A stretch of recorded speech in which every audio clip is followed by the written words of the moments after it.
official funeral for a reggae superstar. Hi, I'm Debbie.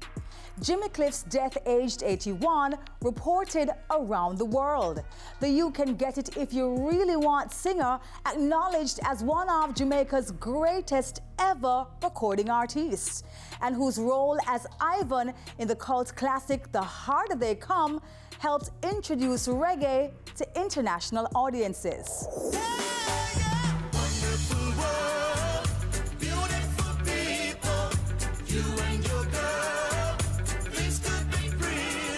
A reggae superstar who made global music. I can see clearly now, the rain is gone.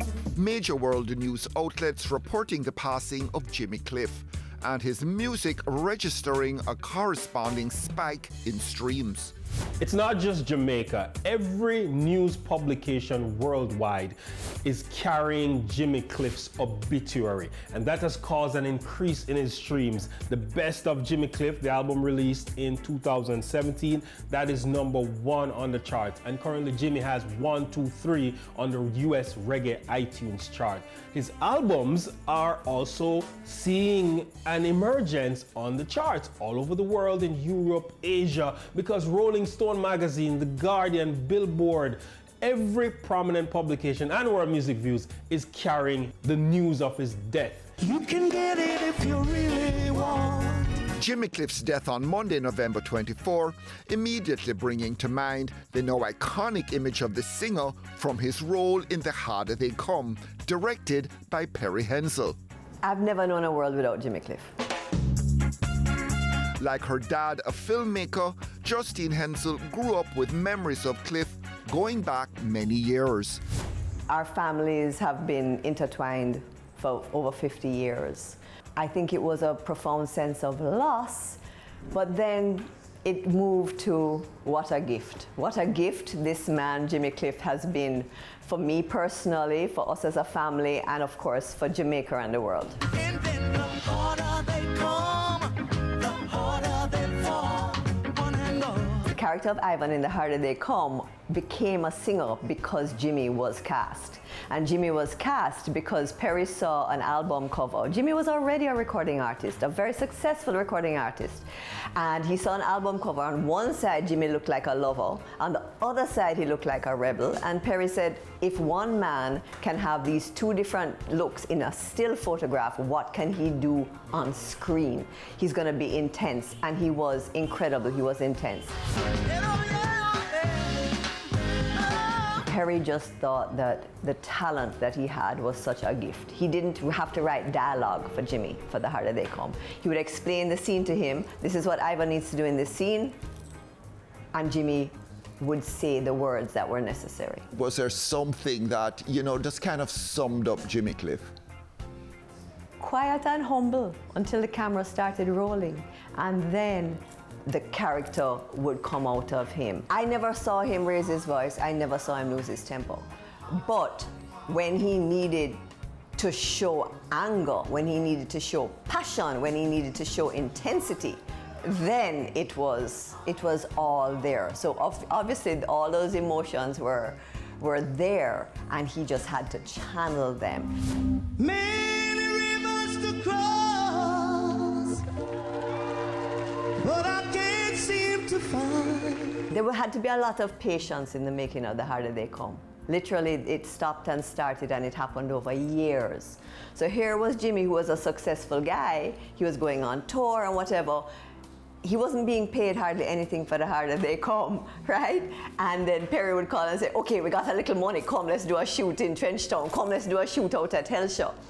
It was not glamorous at all, but he rolled with it, and he made it work. Send this one to the editor. Make sure him get it. Cliff's performance as Ivan, along with the movie's stellar soundtrack, helped push The Harder They Come to cult classic status in the decades after its release in 1972, and brought the singer's music to a wider audience. It took him to the world, along with some really fabulous music.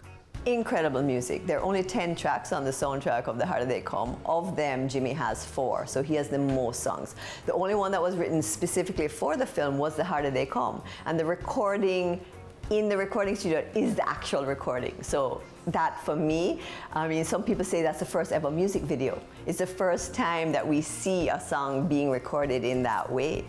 Jimmy had a hit before Harder They Come in the UK. But this really put him on the global stage with visuals as well. And there was this sense that, you know, you had Marley, you had that other Rasta sort of focused vibe. And then, even before that, you had Jimmy Cliff. Exactly, because Jimmy was signed to Island Records before Bob. So when Jimmy actually left Island Records to go to EMI, which was a much larger label, that is when Bob actually stepped in and was signed to Island Records. At least one prominent producer who knew him well has said that Cliff admitted to not feeling as loved and respected at home as he perhaps would have expected. Jamaica is a tough audience. We're a very hard audience, and I think a lot of our fabulous talent, regardless of in what field they may be, feel like we may take them a little bit for granted. We know you're great, you know, but we don't big you up in that way. And you go overseas and people are falling at your feet. So it is a little bit of a challenge. You suspect it hurt him in a way? Boy, the man was so confident. He was so confident. For me, I only saw confidence. I only saw him wearing the mantle of his legacy and what he meant very comfortably. Cliff's music resonated in other markets, a reflection of his approach to songwriting that targeted the mainstream, as he pointed out in this 2013 interview with ER. We need to have writers. I'm throwing this out there. We need to have more writers writing great songs. You know, back in the days,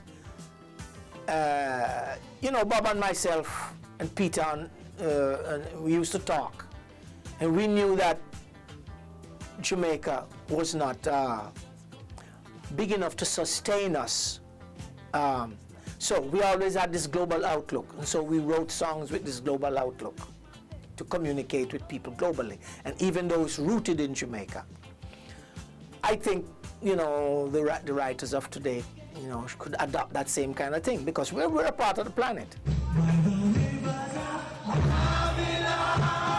One of just 2 Jamaican Rock and Roll Hall of Fame inductees, Cliff won 2 Grammy Awards for Best Reggae Album. He wasn't there to collect the trophy for 2013's Rebirth, and he told us why. I've done enough by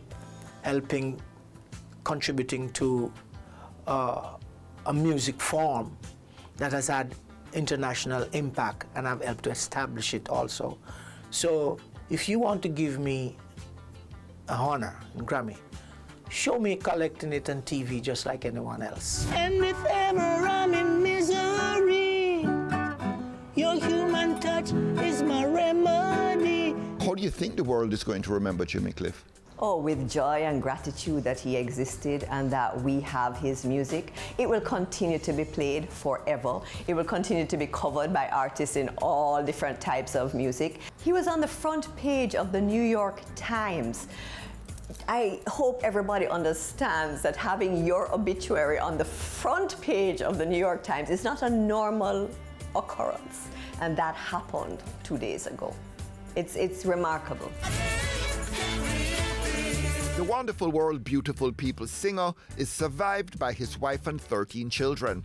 And in keeping with his singular place in the reggae pantheon, it's been announced he's to receive an official funeral.